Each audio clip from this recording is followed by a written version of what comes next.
everybody, and welcome back to Gregtech New Horizons. How's your guys' day been? Good? Let me know down in the comments below. So last episode, we got ourselves our UHV circuits, the wetware mainframe. With this now, we've unlocked a recipe now for the space elevator, which is actually pretty cool. We've unlocked the UHV chapter, and I cannot wait to get into this because we'll get our UHV energy hatch, which will unlock our tier 8 rocket. Oh, I cannot wait to be able to go out and get stuff, and we'll have access to like infinity and stuff. So yeah, this chapter is going to be pretty fun. So to get ourselves the UHV circuit, we needed to do a bit of research, and the single block scanners were no longer up to the task. So we needed to get ourselves a research station, which is this guy right here. And he requires two things to work: power and computation. Computation is generated by a quantum computer, and it generates a certain amount of computation depending on what you have in these computer racks. So the higher the tier circuit you put in these slots right here, the more computation you generate, but also the more heat you generate. So you need to like balance the heat with the computation. So in the quest book, it recommends to use 2 APUs and 2 cooling cores in each computer rack. And we have 2 of them, so total of 4 APUs. And that by default would generate us 1920 computation. Now, since last episode, I've actually overclocked it, and we now generate 2526 computation. And the overclock values that it says to use is in here. So overclock ratio is 1.44 and overvoltage ratio is 1.03. And with that, then we generate 2526 computation, which isn't bad. And I've been slowly trying to like research a lot of things. So if I look in here, I've researched all of the UHV components and some of the stuff for the space elevator. Mainly, like, I want this thing here, the electric implosion compressor, because then we can actually make ourselves infinity ingots, because we needed this thing or a neutron compressor thingy to make infinity, this thing here. So the infinity catalyst needs electric implosion compressor, but that is UIV power, so I still don't think that's going to be possible. But then there's also this recipe here using a neutronium compressor. So this might be the way we need to do it. But yeah, we needed UHV circuits to do it. But we can do it now since we have UHV. So this might be something we look into fairly soon. Along with getting ourselves UHV circuits, we also got ourselves set up some compact cyclotrons. And these things were trying to generate us a quantum anomaly. This thing right here. The quantum anomaly, when put into a laser engraver with glass dust, will make us chromatic glass. And chromatic glass, if you remember, when turned into a dense plate, can be used to make laser vacuum mirrors, making it so we can bend laser vacuum pipes. So we don't have to be using active transformers to move power around bends and stuff. Because if you remember when we set up our Tesla tower, at the bottom down there, you should be able to see we have a active transformer. So if we had the mirrors, we could come up to here, slap down a mirror, and bend it up the way. We don't have to use this active transformer. They don't require maintenance, so I mean, like, they will just work passively, so it's not bad. But yeah, getting the mirrors will definitely make it a lot easier in case I have to bend cables around a lot of corners. And actually, speaking of maintenance, I did actually upgrade to the auto maintenance hatches. Now that we have the research station, I can learn these, and I've slapped them on our LSC and 2 Naquata reactors, so we never have to worry about maintenance happening with our power setup, which is actually really nice. And power is something I'm actually starting to struggle with again. You can see, like, we're nearly consuming half the power we generate. We generate about 50 million, and I have upgraded our power capacity to the UV capacitors in here. So we do have, like, if I look in here, I don't know how to read these numbers with like letters in it. So if I just use the scanner here, we have a capacity of 5.6 billion EU, or is that trillion? That's trillion, so 5.6 trillion EU capacity in this thing at the moment. And that's just with 9 UV capacitors. I cannot wait to fill that thing up with a lot more UV capacitors or even UHV capacitors. But UHV is not going to happen until UEV or UIV, I believe, because some of the recipes are fairly expensive and require UIV or UEV circuits. We're still a bit away from that.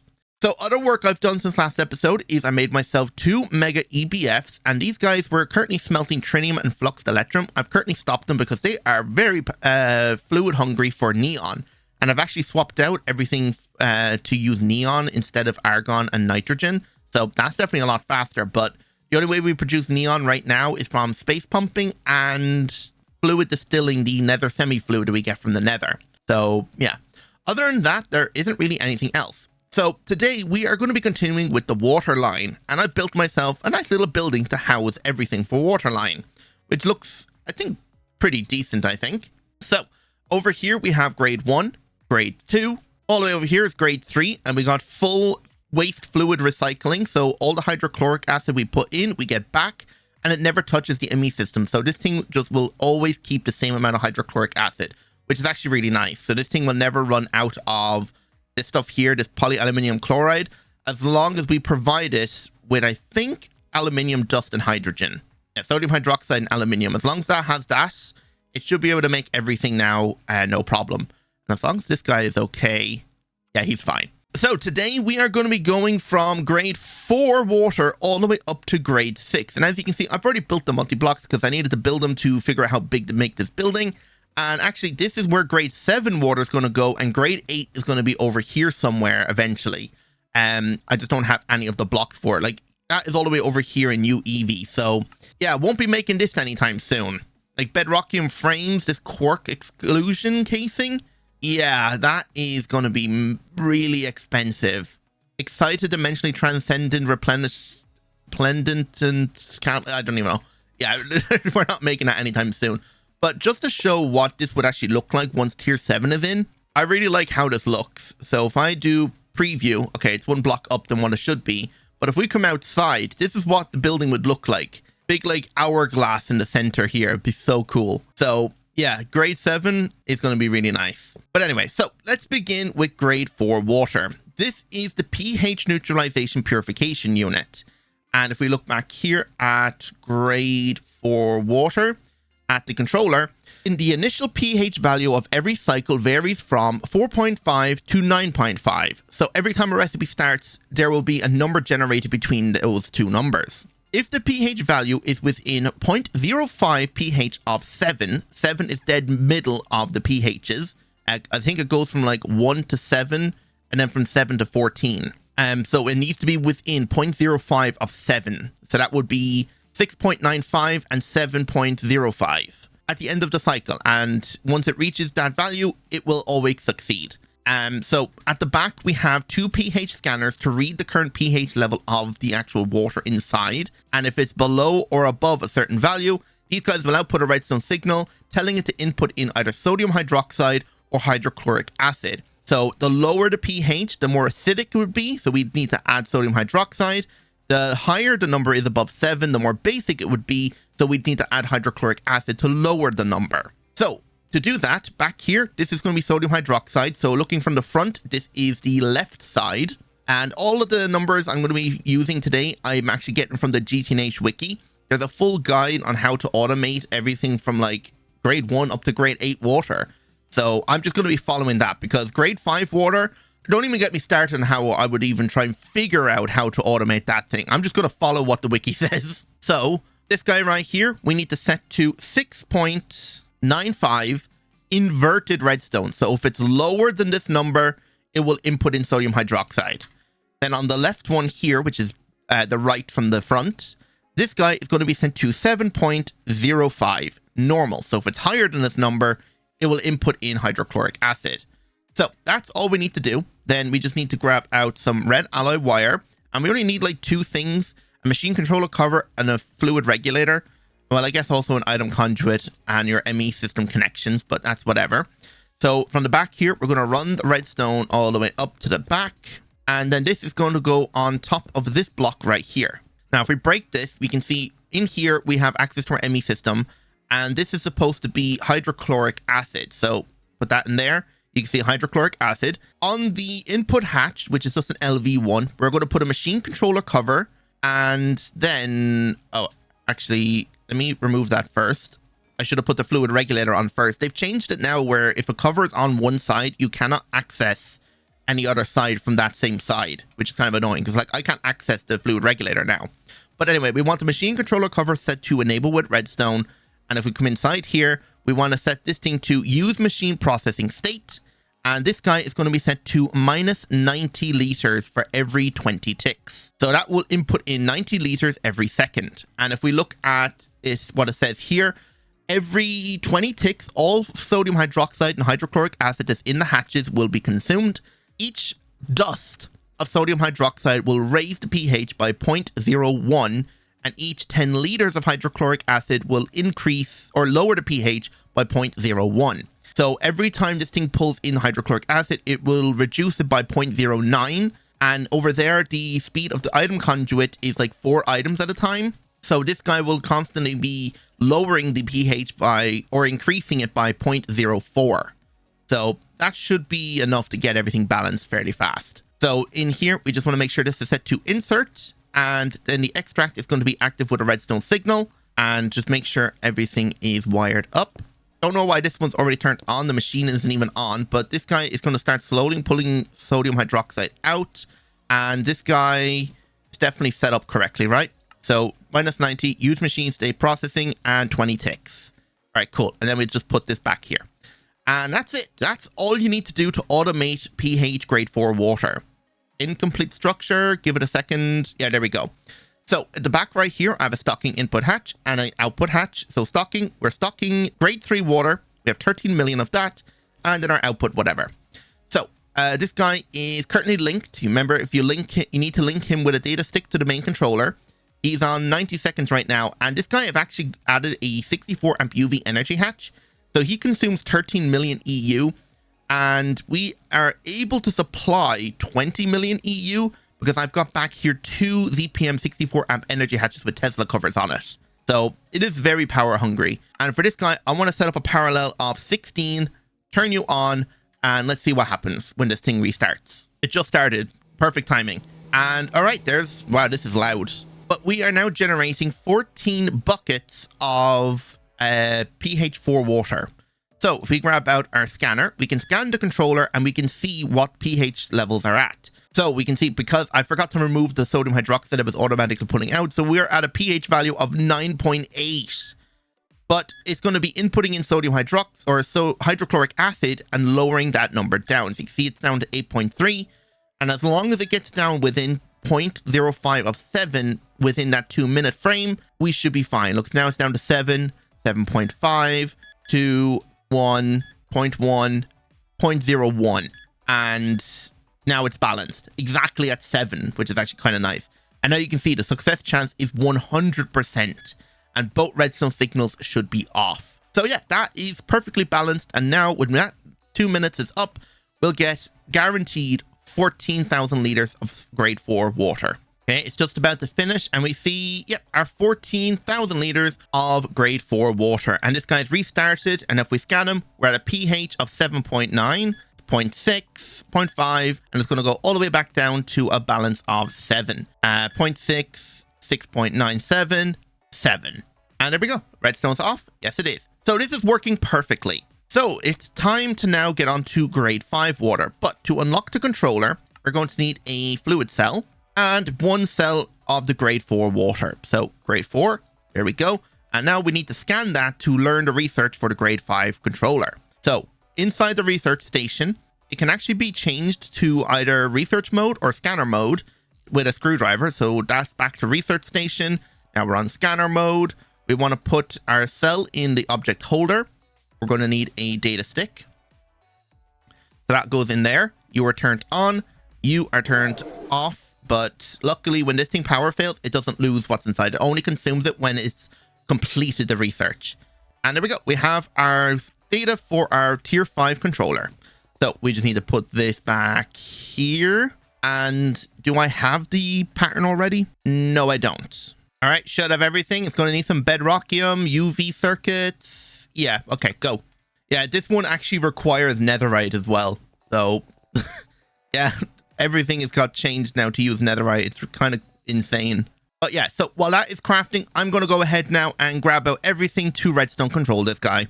And there we go. Our controller is finished. So to make this thing work, we need to complete heating cycles. And those heating cycles will boost the success chance by 33% each. So at most, we're probably only going to get 99% success out of this thing.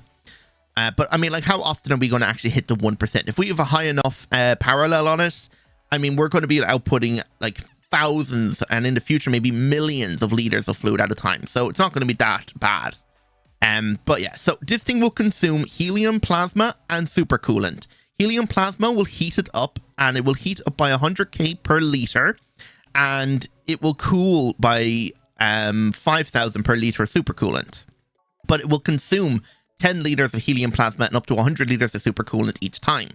So yeah, it's going to consume quite a bit, and that means that number is going to jump up and down fairly quickly. So we need to reach a heating cycle of 10,000 back down to 0 and then back up to 10,000. So each success chance is 33. So to automate this thing, we're going to need a few redstone items, and I have them all in my inventory here. So to make this work, you're going to need 2 wireless activity detector covers, an LV machine hull or any type of machine hull, just something to put covers on, 2 advanced redstone receivers, external, it has to be external, a NOT gate, a buffer gate, an AND gate, pulse former, 6 state cells, 2 wireless receivers, 2 wireless transmitters, 2 machine controller covers, 2 fluid regulators, bit of red alloy wire, and a screwdriver. Make sure it's the project red one. And that's all you need. So controller is going to go right here, purifying water with plasma. Nice. That should complete the structure. So on the left right here, I got a stocking input hatch for our grade 4 water, which I put back in here. Yeah, we're up, wow, up to 71k of it already. It's only been like 5 minutes. Not bad. And then output hatch. Yeah, that's fine. So to link this, we need to grab our data stick. And if you need to relink this guy, just punch the controller and then right click the other controller. And that will link them together. So as long as this guy is not turned on, turn off. I don't know why it was automatically on. We don't want this guy on while we're trying to set this up because it'll try and start a cycle and fail. So to begin, we want to use our 2 wireless activity detector covers on the controller. So one on the left, one on the right. We'll start with the one on the left. So in here, we want to set a certain frequency. This can be whatever you want, as long as it's not conflicting with anything else. And I'm just going to follow what it says on the wiki. This guy is going to be 10,001. And he's going to be set to use machine idle inverted. Okay? The one on the right then is going to be set to a frequency of 10,002. Use machine recipe progress. Normal redstone mode. That's all you have to do on the controller then. On the inside of the chimney, which is where we're going to be setting up our redstone control, we want to put down a machine hull. And then on this thing left and right, 2 advanced redstone receivers external. The one on the left then is going to be for the progress activity detector cover. So this is going to be set to 10,002 and analog mode on its gate mode. Okay, the one on the right then is going to be the opposite. So 10,001 and then analog mode. And that's all you have to do on this guy. Coming out of him then is going to be 2 pieces of redstone. The one on the left is going to go into a NOT gate. The one on the right is going to go into a buffer gate. Each one of these guys then both need to go into an AND gate. And the AND gate needs to be facing with the output heading towards, I guess like west in my case, but up the way, away from the hull. Then with a screwdriver, you need to turn off the middle connection. So just shift right click it twice. So that way it won't be looking for a third input.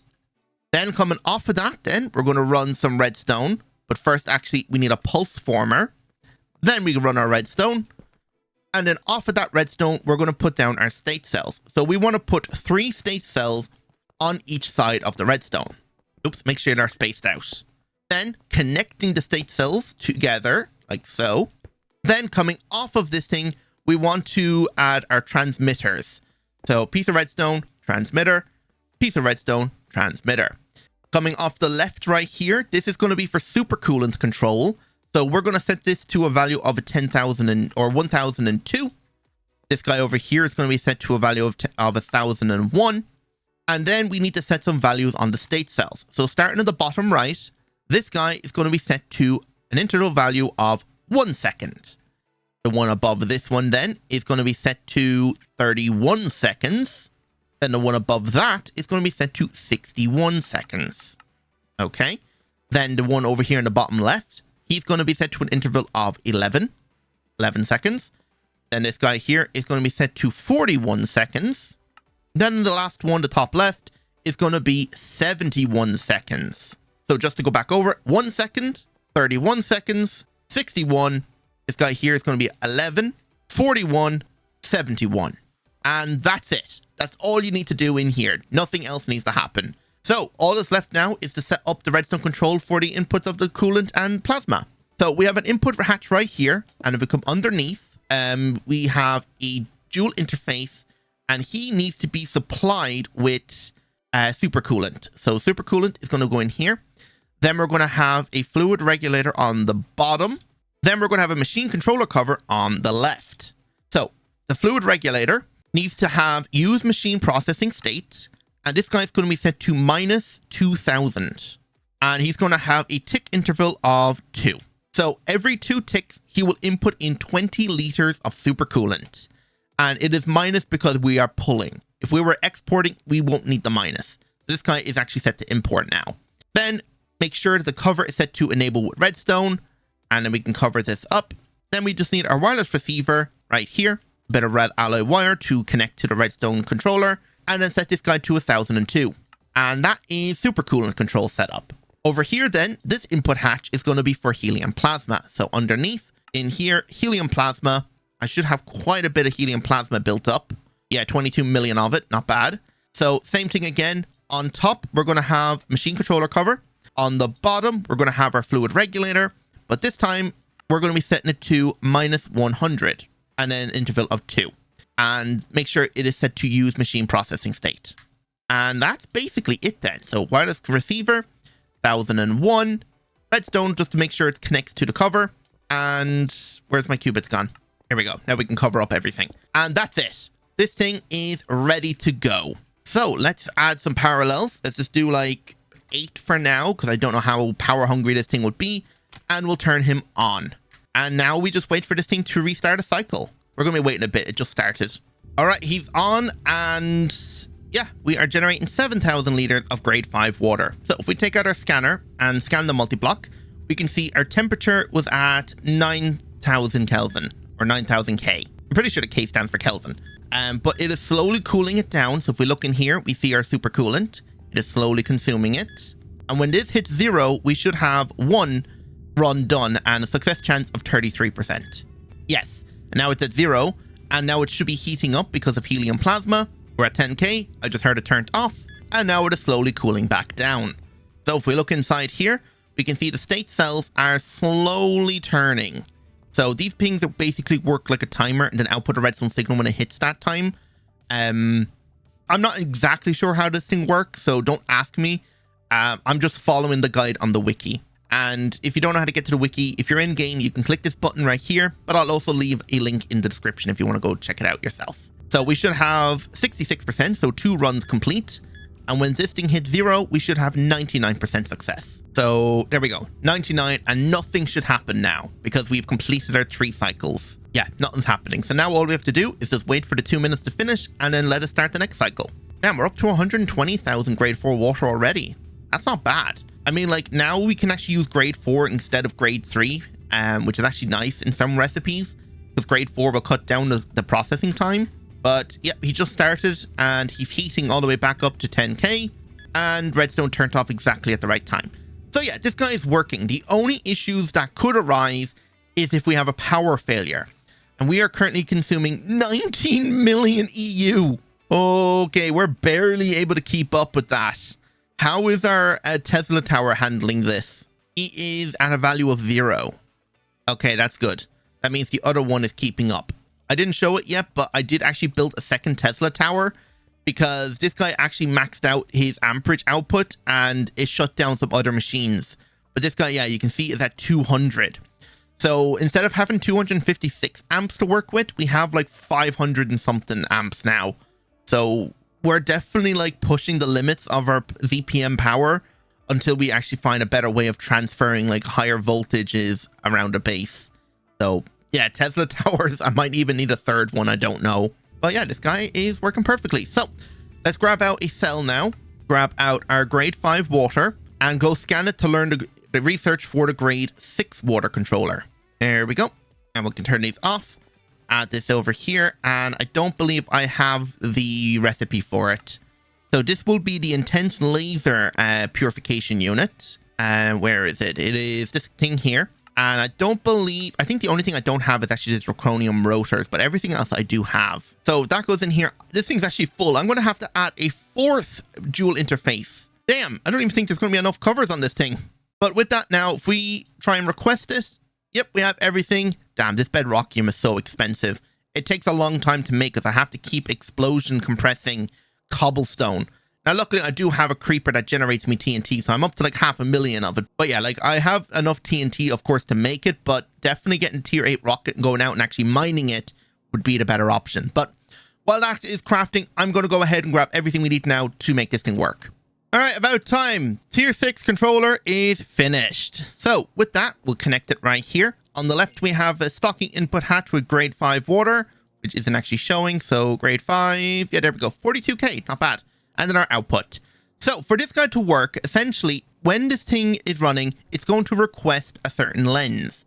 And there's 9 different lenses. So if we look at the controller here, between every 3 to 15 seconds, it's going to output a redstone signal saying, oh, I need a different lens. And the lens order follows from arundum to dilithium. So arundum, amber, air, emerald, mana diamond, blue topaz, amethyst, this fluoroborite lens, I don't even know if I'm saying that right, and dilithium. So each time a successful lens swap happens, it boosts the success chance by 10%. But there's only 9 lenses, so maximum we'll only be able to get 90% success. That's even going to be lower because we actually only have 8 of the 9 lenses.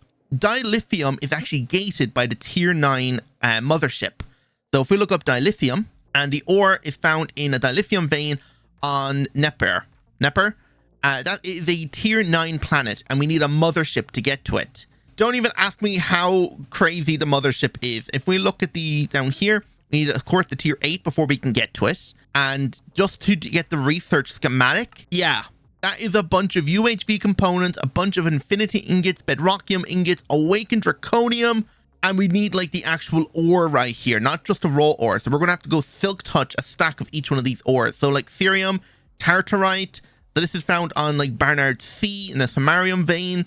So yeah, we're going to be gated by only getting 80% purity on the water here. So that's disappointing, but it hopefully won't be like that for long. So to automate this thing, it's actually probably the easiest one out of all of our setups. All you have to do is inside this guy here, we're going to put in what would be the dilithium vein lens, but we don't have it. So glass lens is going to be the dummy item. So glass lens inside the lens housing. On the lens housing then, we're going to add a conveyor belt and a machine controller cover. So machine controller cover set to enable with redstone. Conveyor on top, set to use machine processing state and allow input. Now that just spat it back out, so let's put it back in. On top of that lens housing then is going to be an LUV chest buffer. Then we can cover this up. Then we want to point the output of the chest buffer towards the same side we put the machine controller cover on. So that is towards us right now. Then on the bottom of the chest buffer, another conveyor belt. And then this guy is going to be just allow input. Everything else is default. So this guy will be always trying to output, but it won't be able to output into the lens housing because there's already an item in there. So when that thing receives a redstone signal, it'll output into the chest buffer. Chest buffer will then send in the next item. So the only thing we need to do in here then is turn on sort stacks and input in our items. And we want to put them in alternating patterns of real lens and dummy item. And we're going to use dye so we know what lens is currently in the housing. So since the glass lens would be white, we'll put bone meal in, which spat it out. That's because I need to put a wire here to block its output. Then we can put in everything else. So arundum, red, amber, orange, air, yellow, green, lime, mana diamond, light blue, blue topaz, lapis, amethyst, purple, fluoroborite, and ink. And that's all we have to do. So for the redstone control, we'll have redstone coming off of you. Then we're going to have a repeater. A repeater is going to be pointing its output towards the chest buffer. And then from this side, we're going to have it going out this way. So the in from the lens indicator hatch into the input. Then right here, we're going to have a pulse former and then connect them. And these guys need to be on a tick setting of 1. So by right clicking, you can increase it up to 256, but we need it on 1, which is default. And that's it. That is this thing's complete redstone controls done. So all that's left now is to turn it on. So let's grab our data stick. How long till the next cycle? About 60 seconds. Link it up and then we can put this back. So another thing according to the wiki is we can actually boost the success chance by recycling some of the grade 6 water back into the laser purification unit. I don't know exactly how that's supposed to work. I'm assuming you just put it in here. So like grade 6 water inside the stocking input hatch. It'll see, oh, we have some extra grade 6 at the end of the cycle. Let's boost the output by another 10%. So like if you had all 9 lenses and did that, you would actually get 100% output. But if you didn't do that, you'd only get a 90% output at max. So I don't know exactly how this is supposed to work. But the only issue is we're only going to get a 80% success chance right now. So hopefully adding the water in will bring us up to 90. Because I have a feeling we're going to be missing out on a few buckets of water. But here we go. So it is... Okay, this sound isn't so annoying. But we're making our ultraviolet treated water. So if we right click, it is currently requesting in a random lens. And it just flashed right there. So currently in there should be an amber lens. Yes. And when this thing flashes again, the yellow lens, the air one, just went in. And every time this thing flashes, it should put in a new lens until it reaches the glass one again. So that will be all 9 lenses been cycled in and out. So each time it goes up by 10. So we're at emerald lens, which is now up to 40%. And actually before this thing restarts, let's boost its output by 8 parallels. Okay, now we're at 50% with a mana diamond. Right, it just sent in the last pulse, so it is now at 80% and it's requesting a dilithium lens. But of course, we don't have that. So 80% is the max we're going to get. And now he is constantly outputting a redstone signal, but it's not passing through the pulse former. So I think what should happen then is when the cycle restarts, this thing should turn off and then output a redstone signal requesting the random lens. That's what should happen. So the cycle just finished and he is still outputting a redstone signal. Maybe it needs some time to update because it needs that like 3 to 15 second timer. This better not become an issue. I mean, if the guide is on the wiki, it should work. Like what's it current? It should be requesting a random lens. Yeah. Oh, wait, it just flashed. Okay, so the random lens did go in. Damn, it took a while. 50 seconds for it to actually swap. Okay, so hopefully it'll actually swap in all 8 lenses in time. But were we successful with our water? No, we were not. I'm actually going to remove it until we have some built up. But yeah, we weren't successful with our grade 6 water, unfortunately. Oh, no, we were. Oh, yeah, because this thing bugs out sometimes. You have to reset it. But okay, so we were successful. We got ourselves our 900 liters of grade 6 water. Nice. So if we actually put that back in now... What happens? It has to go through 3 more lenses and there's only like 10 seconds left. Oh, so it consumed the water. Damn, it consumed a lot of it. Oh, it's up to a 5% bonus. Because now it's requesting air and it's at 45%, 55%. Okay, so I guess there wasn't enough water in here to run another bonus output. Okay, if that's the case, then I'm not going to do that for a while until I have a decent supply of grade 6 water built up. But we should be outputting 7 buckets this time. Wait, we're at 85% and it still has 2 more lenses to go. Oh, are we going to hit like 95%? Oh, damn. Wait, are we actually going to hit the full 100? No, it's requiring dilithium. Okay, so we actually boosted the output by 15% because we only would hit 80, but we got all the way up to 95. So we got a 15% bonus with supplying it with grade 6 water. Damn, that's actually pretty good. It did require like 700 liters of grade 6 water, but yeah. And were we successful output? Yes, we were. So now if we put this back in, will it consume it? It might only consume it on the like recipe restart, but we have 7,000 liters of grade 6 water and it is still stuck waiting for the random lens. Yeah, I hope this does not become an issue. Oh, it flashed and that took, yeah, roughly 50 seconds again. All right, hopefully it's fast enough this time, but I mean, eventually it will cycle through everything again and work, but there might be some things that might need to be adjusted with this. I'm not sure, but I just followed exactly what it said in the wiki.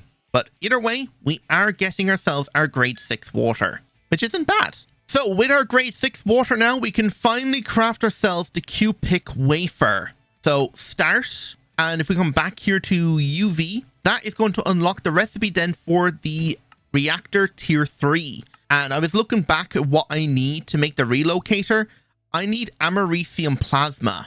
Yeah, this one, or yeah. So I need americium plasma to be able to make myself my relocator. I thought I only needed these things, but yeah, I missed this step right here. I have everything else but the americium plasma. Oh, I'm so upset. But yeah. But I mean, once we let this run for a few days, or like a few hours, we should have enough to actually make this thing. So I think next episode we'll get ourselves our Mark III fusion reactor and try and work towards getting ourselves our UHV energy hatch for our tier 8 rocket. So I think that's the plan for next episode. How far are we to the next cycle? A random lens, 15%. Yeah, okay, so it did consume extra water and it boosted it by 15%. So not bad. So yeah, I'm going to end it there. Hope you all enjoyed. And if you did, don't forget to hit the like button, subscribe if you're new, and hit the notification bell while you're at it then as well.